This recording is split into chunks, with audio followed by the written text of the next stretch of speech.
नमस्कार, आप देख रहे हैं प्राइम न्यूज और मैं हूं आपके साथ आलोक शुक्ला। उत्तराखंड प्राइम में आप सभी का स्वागत है। बुलेटिन की शुरुआत इस वक्त की सबसे बड़ी खबर के साथ करेंगे, जहां आपको बताएं कि यूसीसी पर सीएम पुष्कर सिंह धामी बोले हैं। इसी साल यूसीसी लागू हो जाएगा और कमेटी जल्द ही अपने ड्राफ्ट को सौंपने वाली है। तो कमेटी जल्द यूसीसी ड्राफ्ट को सौंपने वाली है और यूसीसी पर बोले सीएम पुष्कर सिंह धामी। इसी साल लागू होगा यूसीसी और कमेटी जल्द ही यूसीसी ड्राफ्ट को सौंपने वाली है।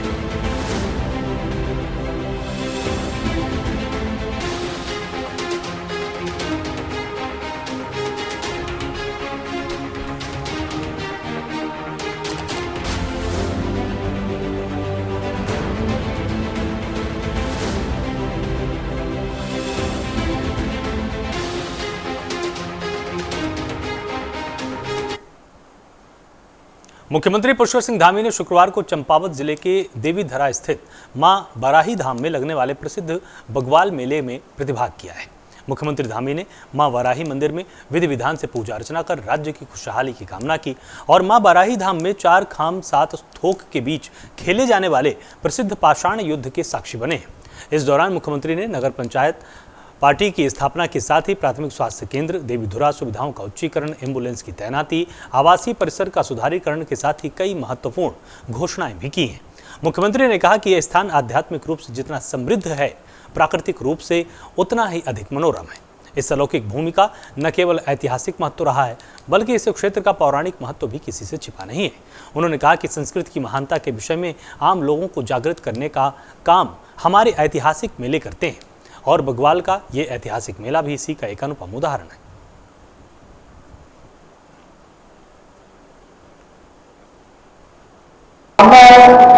ये भूमि हमारी बहुत ही पवित्र और महान भूमि है, क्योंकि इसमें निरंतरता है, प्रभावमान है। इसमें खुद को सशक्त करने की एक स्वाभाविक प्रवृत्ति इस भूमि से जुड़ी हुई है। सदियों से इस महान संस्कृति की महानता के विषय में आम लोगों को जागरूक करने का काम हमारे ये ऐतिहासिक मेले करते रहते हैं। भाइयों बहनों, ये मेले हमारे समाज को जोड़ने के लिए हमारी प्राचीन संस्कृति और परंपराओं को नई पीढ़ी पर पीढ़ी दर पीढ़ी आगे बढ़ाने का काम करते हैं, अपनी अहम भूमिका निभाते हैं। आज हमारे देश के आदरणीय प्रधानमंत्री नरेंद्र मोदी जी के कुशल नेतृत्व में हमारा देश पुनः विश्व गुरु बनने की ओर आगे बढ़ रहा है। आज भारत पूरी दुनिया में सशक्त भारत, समृद्धशाली भारत, शक्तिशाली भारत के रूप में अपनी पहचान स्थापित करने की ओर अग्रसर है। एक समय ऐसा भी था, देश ने एक दौर वो भी देखा जब हमारे देश के प्रधानमंत्रियों को दूसरे देशों में उचित सम्मान भी इन मंचों पर नहीं मिलता था। लेकिन आज ये समय बदल चुका है। आज एक सशक्त नेतृत्व वाली सशक्त सरकार है, जिसके साथ दुनिया का हर देश खड़ा होने को आतुर है। अभी आप सब लोगों ने देखा होगा, G20 की अध्यक्षता भारत को ऐसे समय में मिली जब पूरी दुनिया की अर्थव्यवस्था कहीं न कहीं अव्यवस्थित हो रही थी। दुनिया के देश पूरी तरह से अव्यवस्थित हो गए। ऐसे समय में ऐसे शक्तिशाली समूह की अध्यक्षता भारत को मिली है, जो हम सबको गौरवान्वित करती है। और वसुधैव कुटुंबकम का जो एक मंत्र है, वह मंत्र पूरी दुनिया के अंदर जा रहा है। आज संयुक्त राष्ट्र सुरक्षा परिषद में भी स्थायी सीट के लिए अनेक देश भारत का समर्थन कर रहे हैं। आज दुनिया के देश भारतीय नीतियों का अनुसरण कर रहे हैं। भाइयों बहनों, देश में गरीबी हटाओ के नारे लंबे समय से दिए गए, लेकिन गरीबी हटाने का काम नहीं हुआ, बल्कि असल में गरीबों को ही हटाने का काम किया गया। और आज सही मायनों में गरीबों के लिए नीतियां और कार्यक्रम लाने का काम किसी ने किया है, तो आदरणीय प्रधानमंत्री मोदी जी ने किया है। भाइयों बहनों, पिछले 70 वर्षों में जो दुख दर्द न समझा गया, उस दुख दर्द को समझने और उसके समाधान की ओर बढ़ाने का काम उनके नेतृत्व में हुआ है। आज हमारे चाहे जितने भी तीर्थ स्थान हो, जितने हमारे धार्मिक स्थान हो, हमारे पौराणिक महत्व के माँ बाराही धाम जैसे स्थान हो, चाहे माँ पूर्णागिरी का धाम हो, या महाकाली का स्थान हो, बोलजू का स्थान हो, नीम करोरी बाबा का स्थान हो, या हमारे बारनाथ जी का स्थान हो, जहाँ पर आप सब लोग जानते हैं एक चुनाव भी हमको ऐसी स्थितियों में उस चुनाव में भी जाना पड़ रहा है। उन सभी स्थानों को हमने पुनः उनके विस्तारीकरण का, उनके सौंदर्यीकरण का हमने निश्चय किया है, संकल्प लिया है। उन सभी स्थानों को आगे बढ़ा रहे हैं और एक मंदिर माला मिशन, जैसे केदारखंड में बाबा केदार की भूमि में वहां के 4 धाम हमारे पूरी तरह से आज विकास की ओर आगे बढ़ रहे हैं। ऑल वेदर रोडें बन गई है, उन स्थानों का पुनर्निर्माण और नवनिर्माण हो रहा है। उसी प्रकार से मानस खंड के अंदर भी हमारे जितने मंदिर आते हैं उन सभी मंदिरों के नवनिर्माण का हमने संकल्प लिया है। पहले चरण में 16 मंदिरों को लेकर उनको हम आगे बढ़ा रहे हैं। भाइयों बहनों, आज उत्तराखंड को विकसित राज्य बनाने का जो संकल्प लेकर हम आगे बढ़ रहे हैं, हमने उसके कुछ पड़ाव पार किए हैं। हमने जनता से किए अपने वायदों को या तो पूरा किया है या फिर उन्हें पूरा करने की दिशा में निर्णायक कदम बढ़ाए हैं। अंत्योदय परिवारों को 3 गैस के सिलेंडर देने हो, प्रदेश की महिलाओं को 30% का क्षैतिज आरक्षण देना हो, या समान नागरिक संहिता लागू करने का मसौदा तैयार करना हो, या धर्मांतरण पर रोक लगानी हो, नई शिक्षा नीति लागू करनी हो, नई खेल नीति बनानी हो, सख्त नकल विरोधी कानून करना हो, या राज्य आंदोलनकारी या उनके आश्रितों को 10% का क्षैतिज आरक्षण देना हो, या फिर हमारे जो लैंड जिहाद और लव जिहाद जैसे मामले हैं उनमें सख्ती से उस पर कठोर कार्रवाई करनी हो। इतना ही नहीं, हमने विद्यार्थियों के लिए कक्षा 6 से लेकर 12 तक और उच्च शिक्षा प्राप्त करने वाले विद्यार्थियों के लिए हमने मुख्यमंत्री छात्रवृत्ति प्रोत्साहन योजना हम लेकर आए हैं। इससे कि हमारे बच्चे, हमारे बेटे बेटियां जिनको अनेकों क्षेत्रों में जाकर हमारे नाम को बढ़ाना है, अनेकों इस अमृतकाल में काम करने हैं, उन सभी के लिए हमने छात्रवृत्ति की व्यवस्था की है। इसी प्रकार से पॉली हाउस 18,000 एक साल के बनाने का संकल्प लिया है। नई पर्यटन की नीति लाए, प्रदेश के अंदर रोजगार बढ़े, ये हमारा संकल्प है। जहां सरकारी नौकरियों में हमने पूरी तरह से पारदर्शिता करते हुए आज सख्त नकल अध्यादेश लागू किया है, कैलेंडर को हमने लागू किया है, कैलेंडर के अनुरूप सारी भर्तियां की हैं। वहीं हमने पर्यटन में हम नई नीति लाए, उद्योग के क्षेत्र में आज हम नई नीतियों के साथ सिंगल विंडो सिस्टम को लागू कर रहे हैं और जल्दी दिसंबर माह में एक बड़ा इन्वेस्टर समिट उत्तराखंड के अंदर करने वाले हैं, जिसमें हमने एक बड़ा लक्ष्य उत्तराखंड के अंदर निवेश का हमने लिया है।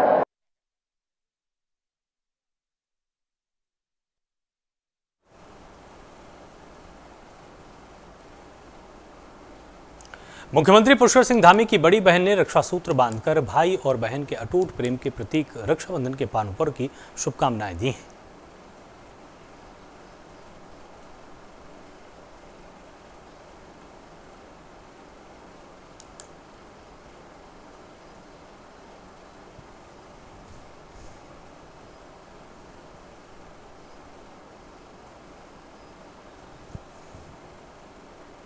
खबर बागेश्वर से है, जहां कैबिनेट मंत्री रेखा आर्या जनपद की गरुड़ तहसील पहुंची और जहां पार्टी पदाधिकारियों और कार्यकर्ताओं ने उनका भव्य स्वागत किया। इस दौरान कैबिनेट मंत्री ने बीजेपी प्रत्याशी पार्वती दास के साथ ग्राम सभा चौरसो, तिलसारी, चनोली और लखनी में पहुंचकर जनसभा को संबोधित किया। कैबिनेट मंत्री ने आगामी 5 सितंबर को होने जा रहे उपचुनाव में भारतीय जनता पार्टी के प्रत्याशी पार्वती दास जी के समर्थन में आयोजित जनसभा में शिरकत की। इस दौरान उन्होंने जनता को संबोधित किया और लोगों से आगामी 5 सितंबर को कमल के निशान पर वोट देकर पार्वती दास को भारी बहुमत से जिताने की अपील की।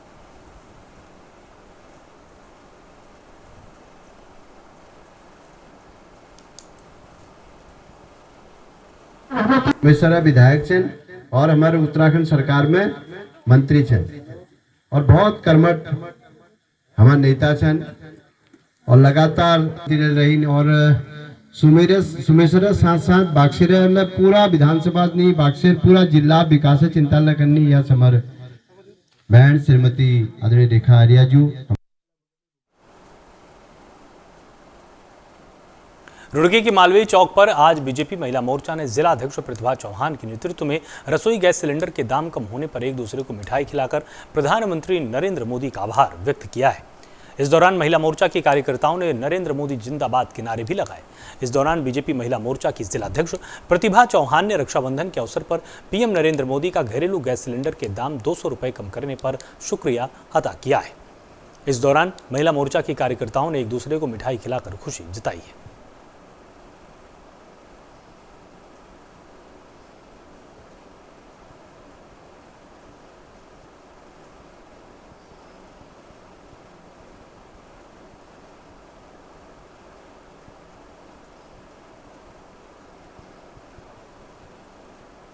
क्योंकि रक्षाबंधन के पवित्र त्यौहार पर नरेंद्र मोदी जी द्वारा जो महिलाओं को भेंट दिया गया, उपहार दिया गया है कि भाई सिलेंडर 200 रुपये सस्ता कर दिया गया है। आज सभी जो महिलाएं हैं, हम लोग महिला मोर्चा की एक गृहिणियाँ भी हैं, तो सभी के किचन में जो बजट में जो सुधार आया है उसके लिए सभी लोग कहने यहाँ धन्यवाद करने के लिए मनाने के लिए कहीं ना कहीं महिलाओं को राहत मिले, सभी महिलाओं को राहत मिलेगी इससे। बिल्कुल मिली है राहत। उज्ज्वला वालों को और कुछ खास छूट भी दी गई है, उसके लेकर क्या कहेंगे? नहीं, बस छूट दी गई है तो सभी बहनों के लिए तो खुशी का मौका है, तो इसीलिए बस सभी चीज़ों के लिए हम मोदी जी का धन्यवाद करने के लिए आए।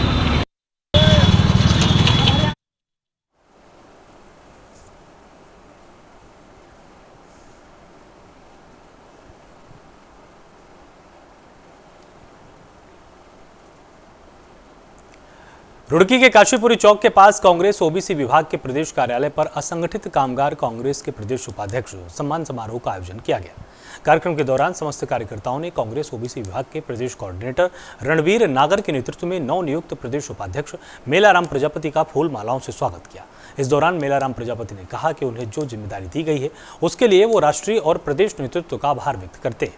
अपनी जिम्मेदारी का निर्वहन करते हुए प्रदेश में वो कांग्रेस को मजबूत करने का काम करेंगे।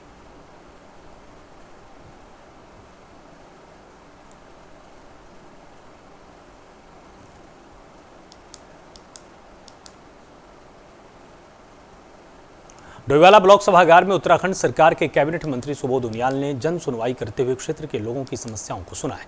बता दें कि जन सुनवाई कार्यक्रम में आपदा के कारण हुए नुकसान, जंगली जानवरों के बढ़ते आतंक, सड़क बनाने, टूटे रास्ते के निर्माण, जंगल में लाइट की व्यवस्था के संबंध में मिली शिकायतों पर कैबिनेट मंत्री ने तत्काल सभी शिकायतों पर प्रमुखता से निवारण के निर्देश दिए।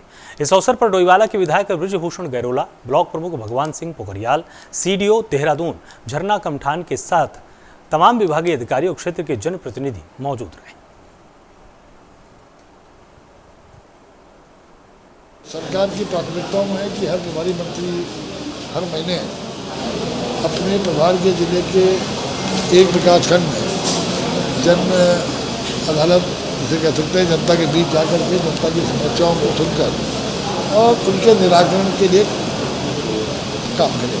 जी का बहुत आभार प्रकट करता हूं कि हमारे ज़िले के प्रभारी मंत्री हैं और आज हमारी विधानसभा में वो जो प्रति माह एक विकास खंड में प्रभारी मंत्री जी प्रवास करेंगे और जनता की समस्याओं को सुनेंगे।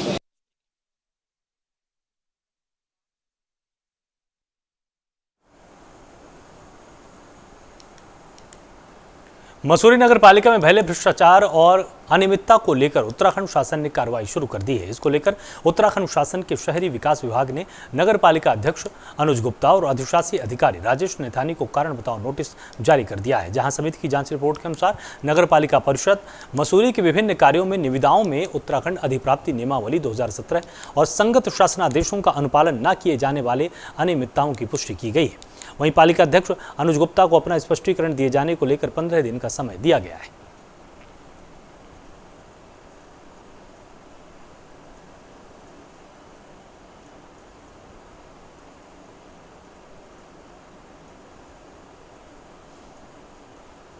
मान रोड पे 9 बोलार्ड्स लगाने का पालिका सदन ने निर्णय लिया है, क्योंकि अननेसेसरी मूवमेंट बहुत सारा माल रोड पे है और काफ़ी दिक्कतें टूरिस्ट और पर्यटकों को और स्थानीय लोगों को पैदल चलने में होती है। तो इसके लिए हमने निर्णय लिया है कि वहाँ पे बोलार्ड लगाए जाएं ताकि जो ट्रैफिक व्यवस्था है उसको रोकथाम करा जाए। इसके अलावा बहुत सारे छोटे छोटे बिल्स थे, जो झूला घर पे आधुनिक जो ट्रॉली का स्टेशन है उसको बनाने का यहाँ पे प्रस्ताव पास किया गया। इसके अलावा जितनी भी विकास योजनाएं थी उनको यहाँ पे काफ़ी जो लंबित चल रही थी उनको यहाँ पे पास किया गया।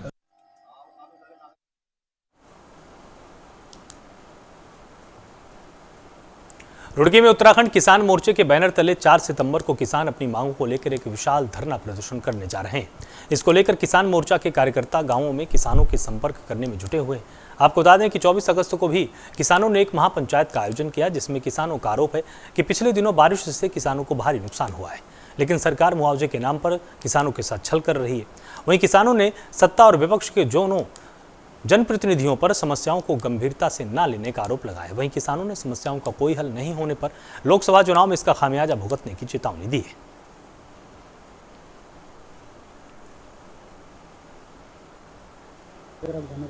चार सितंबर को उत्तराखंड किसान मोर्चे का एक बहुत विशाल धरना प्रदर्शन रुड़की में होने के लिए जा रहा है। उसमें जो हमारा मुख्य मुद्दा, आज बाढ़ के कारण हरिद्वार में बहुत बुरे हालात हैं और किसानों की फसलें पूर्ण रूप से बर्बाद हो चुकी। कई ब्लॉकों में, और जिन ब्लॉकों में बची भी तो उसमें भी 40-50% का नुकसान है। तो उसका केवल सरकार 1100 रुपये बीघा का मुआवजा दे रही, जो बहुत कम है। हमारी सरकार से मांग है कि किसान को 10,000 रुपये प्रति बीघा का मुआवजा दिया जाए। दूसरा यह है कि इकबालपुर शुगर मिल पर 4-5 साल से किसानों का बकाया भुगतान चला रहा है, जिसे सरकार दिला नहीं पा रही, ना यहाँ का लोकल प्रशासन दिला पा रहा। तो हम सरकार से मांग ये करें कि किसानों का बकाया भुगतान में ब्याज सही दिलाया जाए। अगर किसानों ने एक यूरिया कट्टा भी गोदाम से खाद का उठा लिया तो उस पर ब्याज लग रहा है। उसका हल ना होने का कारण इस जिले में सबसे बड़ी जो एक समस्या बन गई, चाहे तो हमारे सत्ता पक्ष के विधायक और जनप्रतिनिधि हों, और चाहे विपक्ष जो हमारी कांग्रेस है उसके विधायक और उसके जनप्रतिनिधि हों। जिस प्रकार से उन्हें जिले के किसानों की समस्याएं विधानसभा में, देहरादून या सड़कों पर आकर विपक्ष को उठानी चाहिए। हमारा जो विपक्ष है उत्तराखंड में, जो कांग्रेस पार्टी है, वो विपक्ष भी नाकाम, किसानों की समस्या हल कराने में नाकाम साबित हो रहा है। विकासखंड थराली के अंतर्गत ग्राम सभा बूंगा के गुप्टारा गधेरे में लंबे समय से पुल की मांग चल रही है, लेकिन कई साल बीत जाने के बावजूद आज तक पुल का निर्माण यहां पर नहीं किया गया। इसमें जान जोखिम में डालकर ग्रामीण गुप्टारा गधेरे में आवाजाही कर रहे हैं। और बता दें कि स्थानीय जनप्रतिनिधि चुनाव के वक्त बड़ी बड़ी घोषणाएं करते हुए नजर आते हैं, लेकिन घोषणाएं कभी पूरी नहीं हो पाती हैं। इससे आक्रोशित ग्रामीणों का आरोप है कि जनप्रतिनिधियों और शासन प्रशासन ने आज तक इस संबंध में कोई उचित कार्रवाई नहीं की। विगत कई वर्षों से पुल की समस्या आती रही है, और जो ये आजकल बरसात का टाइम है तो इस दौरान जान जोखिम में डाल के आवाजाही करनी पड़ती है। वहाँ विधायक जी से कई बार बात हो चुकी है, उनको भी बताया गया कि यहाँ पर कई लोगों की आवाजाही होती है इस रास्ते, और यहाँ पर पुल निर्माण करवाने के बारे में बताया गया, लेकिन आज तक कोई भी सुध नहीं ली गई।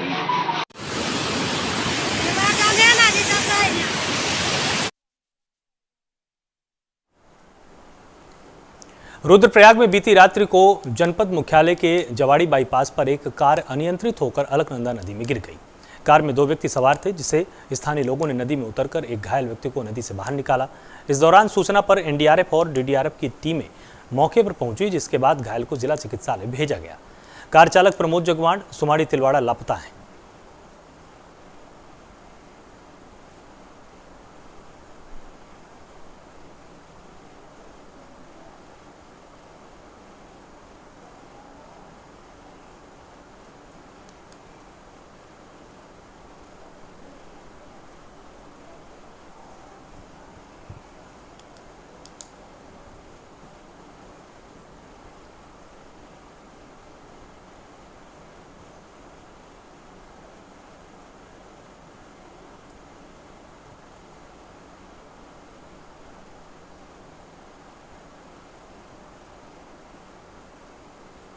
आस्था और विश्वास का मिनी कुंभ अठूट मेला आज उत्तरकाशी के रवाई के पाली गांव में शुरू हो गया, जिसमें हजारों की संख्या में लोगों का विशाल जनसैलाब देखने को मिला है।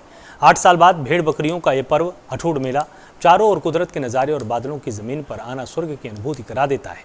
जहां भेड़ बकरियों के मंदिर परिसर में परिक्रमा करने के अलावा सोमेश्वर देवता के दर्शन करने मात्र से मनोकामना पूरी हो जाती है। दरअसल ये अठूट मेला 8 साल बाद आयोजित किया जा रहा है।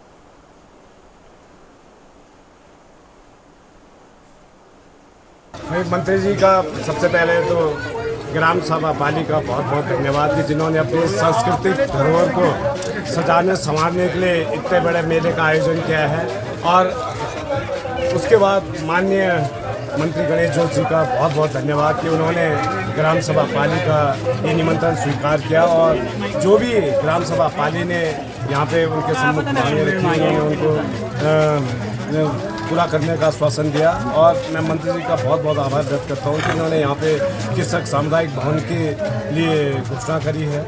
और मैं बस केवल इतना कहना चाहूँगा अपने समस्त उत्तराखंड के लोगों से कि ये हमारे पूर्वजों द्वारा जो ये हमारी सांस्कृतिक धरोहर है इसको हमें आगे पहुँचाना है, क्योंकि संस्कृति और संस्कृति हमारी उत्तराखंड की पहचान है।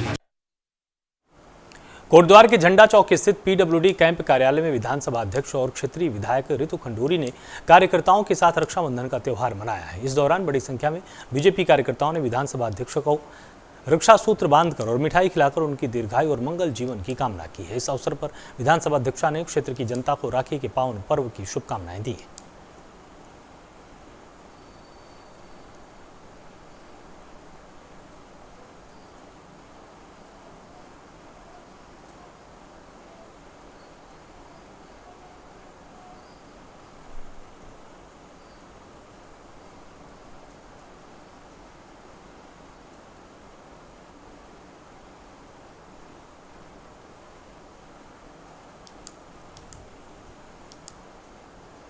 जोशीमठ में बंशी नारायण धाम एक ऐसा अनूठा मंदिर है जहां साल भर में रक्षाबंधन पूजा होती है। बता दें कि हिमालय की वादियों में विराजमान 12,000 फीट की ऊंचाई पर उर्गम घाटी से लगभग 12 किलोमीटर की पैदल यात्रा करके भक्त बंशी नारायण मंदिर पहुंचते हैं। यहां भगवान विष्णु चतुर्भुज के रूप में जलेरी में विराजमान है। साथ ही गणेश और वन देवियों की मूर्ति भी इस मंदिर में विराजमान है। बंशी नारायण मंदिर में कलगोट के ग्रामीण पुजारी होते हैं, जहाँ भगवान को सत्तू बाड़ी का भोग लगाया जाता है।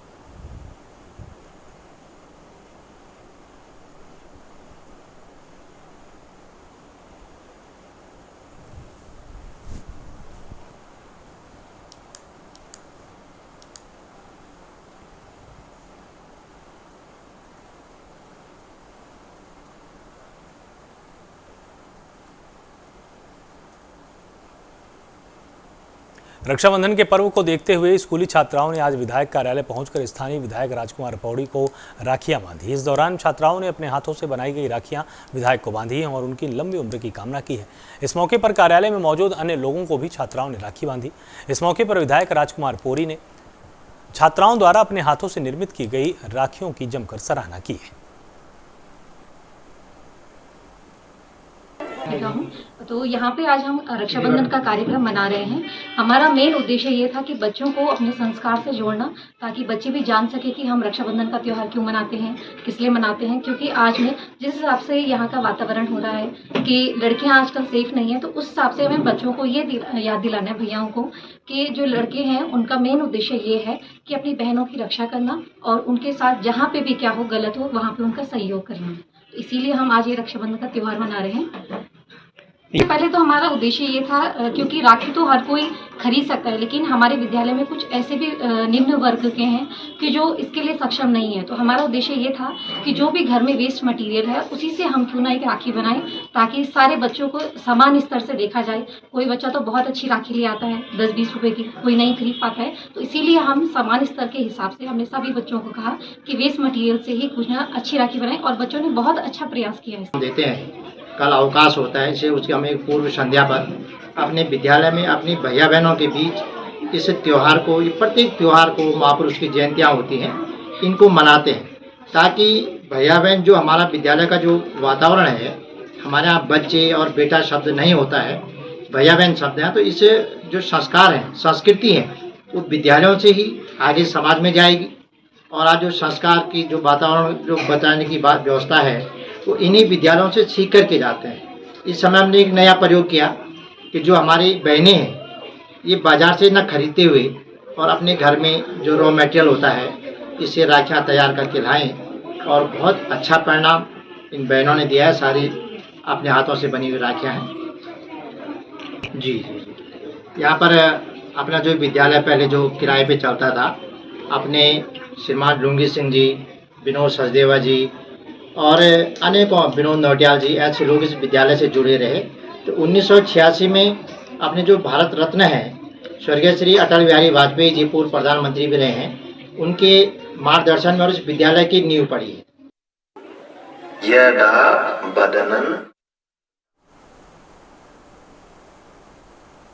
वक्त यहाँ पर एक छोटे से ब्रेक का है, जल्द हाजिर होते हैं।